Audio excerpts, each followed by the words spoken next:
Tas, kas man UNESCO vienmēr ir paticis un savā ziņā sajūsminājis, ir tas, ka šī ir organizācija, kas dod iespējas ikvienai valstī justies līdzvērtīgai. Jo tur katrai valstī ir viena balss, neatkarīgi no tā, vai tā ir maza saliņa okeānijā, vai tās ir Amerikas Savienotās valstis. Protams, ka kulāros tur notiek cīņas par ietekmi un tā tālāk. Es domāju, nebūsim naivi. Tie, kam vairāk nauda, tie vairāk cenšas ietekmēt procesus. Bet tad, kad notiek lielie UNESCO fórumi un notiek balsošana par rezolūcijām, par deklarācijām, konvencijām, visādi citādi, interesanti procesi, tad katrai valstī ir viena balss. Un katra valsts var izteikt savu viedokli, pamatot. Un tas, kas man ļoti patika šajā organizācijā, ir tas, ka ļoti liela nozīme tiek piešķirta procesam, kā top lēmumi. Daudz te uzskata par laika tērēšanu,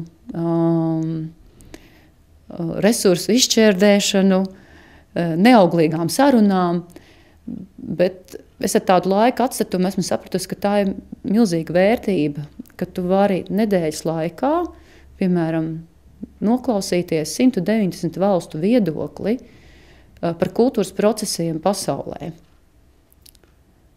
Nevis tā, ka viņi tur katrs savā darba grupā kaut ko sačubina un tad atnāk 5 ziņojumi un no tā saliek kopā, bet tieši, ka tev iespēja katras unikālās valsts balsi dzirdēt un salīdzināt.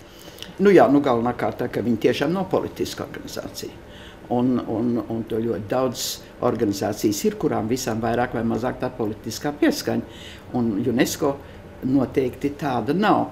Un tagad jau mēs esam viena jau sen piederoša valsts pie UNESCO organizācijas, bet pirmajos gados, kad mēs sākām būt tiešām biedri šai organizācijā, tas bija interesanti, ka tā atmosfēra noteikti tika ļoti uzsvērta, kad politiskas sadarbības nav.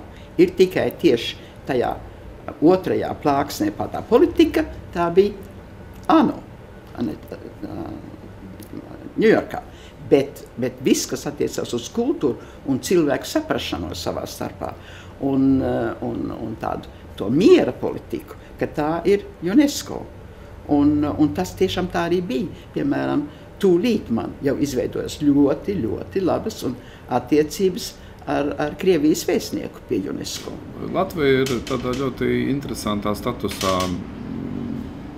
Pasaule patiesībā uz mums skatās kā uz tādu bagātu dalībnieci, jo mums liekas ļoti, šī mūsu situācija ir tāda diezgan tāda pesimistiska, šodien bēdīga. Mēs esam tiešām nekādā ziņā neesam līderi Eiropā un tā tālāk, bet tajā pašā laikā uz visu pasaules fonu uz mums skatās pirmkārt kā uz valsti, kura pieder pie tā saucamās bagāto vai donoru grupas, kas nav tikai naudas nozīmē, bet tas ir arī ideju nozīmē, cilvēku nozīmē, kultūras mantojumu nozīmē, zinātnes izglītības pieredze un tā tālāk. Viena no tādām klasiskām lietām, ar ko es saskāros sākot savu darbu, bija tāda kā pretnostatījumi.